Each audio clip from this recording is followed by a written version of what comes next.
Aku hari ini akan mengajak kalian untuk membuat minuman yang sehat ya, minuman anti corona, minuman anti greges-greges. Nah, atau minuman anti bapil ya, atau batuk pilek yang terbuat dari air kelapa. Oke, bagaimana caranya? Yuk kita simak video berikut ini. Alat dan bahan yang digunakan untuk membuat minuman dari air kelapa. Yang pertama ada madu, kemudian ada jeruk nipis, kemudian ada garam sedikit, baskom berserta sendoknya, dan tentunya adalah air kelapa.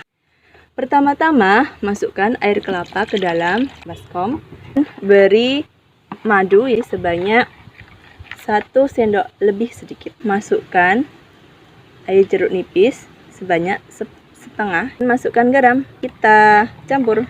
Setelah tercampur semua seperti ini, masukkan ke dalam gelas. Air kelapa sehat siap diminum.